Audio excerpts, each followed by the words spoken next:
It's July 14th, 1789. A crowd of angry Parisians storm a massive prison called the Bastille.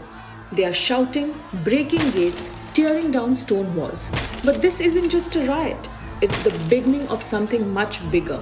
This single moment sparks a fire that spreads across Europe, inspiring people from Italy to Germany to rise up and say, "We want to be free too." Welcome back to my channel. In today's video, we are diving into Chapter 2 of your Class 10th History textbook, The Rise of Nationalism in Europe.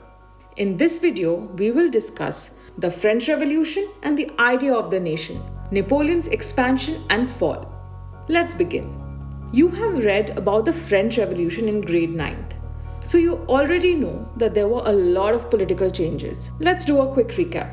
Louis XVI was the King of France, and people participated in the French Revolution, leading to the transfer of sovereignty from the monarchy to a body of French citizens.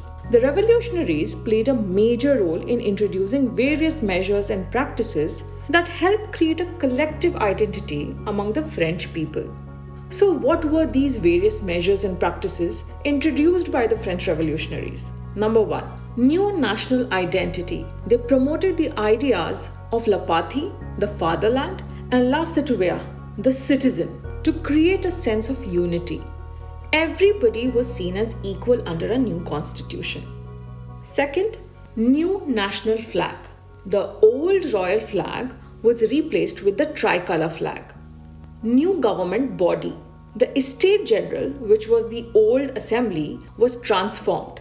Now active citizens, those who paid taxes, could vote, and it was renamed the National Assembly. National pride. New hymns were written, people took oaths, and revolutionaries who died were remembered, all to build a strong sense of the nation. Centralized government. A single central government was set up that made the same laws for all citizens. Fair trade and measures. Taxes between different parts of the country were removed, and the same weights and measures were introduced everywhere. One common language. French, as spoken in Paris, became the official language. Other local languages were discouraged to promote unity. The revolutionaries aimed not only to free the French people from an absolute monarchy, but also to inspire other Europeans to become nations themselves. The French Revolution inspired many other parts of Europe. Do you remember the Jacobin clubs that had come up in France? They now began spreading to other European regions, led specially by students and educated middle-class members. Their campaigns paved the way for the French armies to enter Holland, Belgium, Switzerland, and much of Italy in the 1790s, spreading the idea of nationalism. Look at figure 2. It's the cover of a German almanac, like a calendar, designed by the journalist Andreas Rebmann, a member of a German Jacobin group, in 1798, 9 years after the start of the French Revolution. He placed an image of the French Bastille being attacked by a revolutionary crowd next to a similar fortress in the German province of Kassel. This fortress also symbolized the despotic rule of the king. Rebmann was trying to inspire Germans to follow the French example, to seize their own freedom by storming and overthrowing symbols of oppression. After the French Revolution, Napoleon, a bright military general, rose to power. In 1799, he took control of France through a coup, and by 1804, he declared himself the emperor.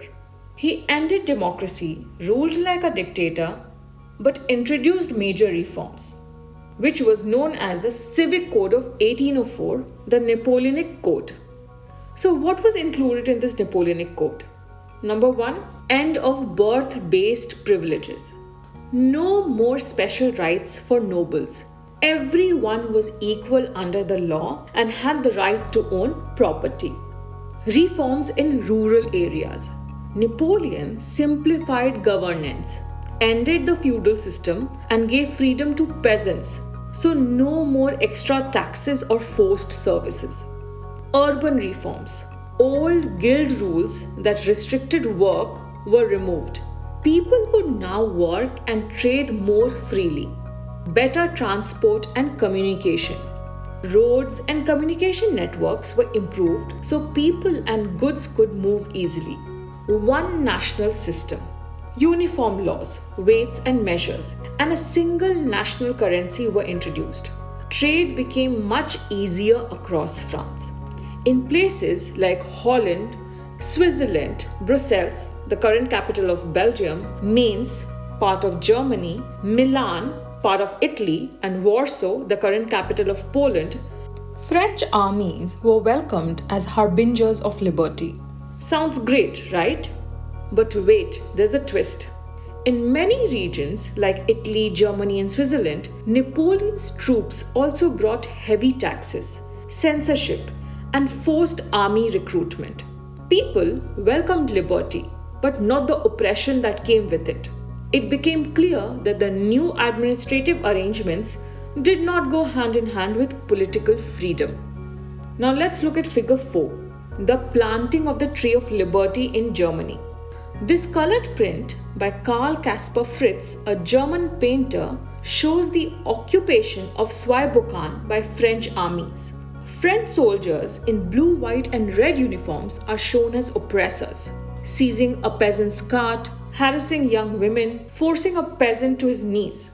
The placard on the Tree of Liberty carries a sarcastic German inscription: "Take freedom and equality from us, the model of humanity."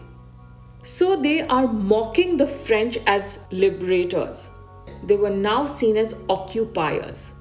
It became clear that Napoleon didn't want to bring freedom to Europe. He wanted to control it. He won many battles and built a huge empire by defeating Austria, Prussia, and parts of Italy. But his ambition became his weakness. Endless wars exhausted his soldiers. In 1813, at the Battle of Leipzig, also called the Battle of Nations, Napoleon was defeated by a strong alliance of Russia, Prussia, Austria, and Sweden. It marked the beginning of the end of his rule. Look at figure 5. Napoleon is shown as a postman. He's returning to France after his defeat in 1813. Each letter falling out of his bag has the name of territories he lost. Napoleon had won so much, but in 1813, things changed at the Battle of Leipzig. Do you think too much ambition always leads to downfall? Type yes if you agree, or no if you think ambition is a strength. That's it for today. Stay tuned for part 3. Notes are coming up next.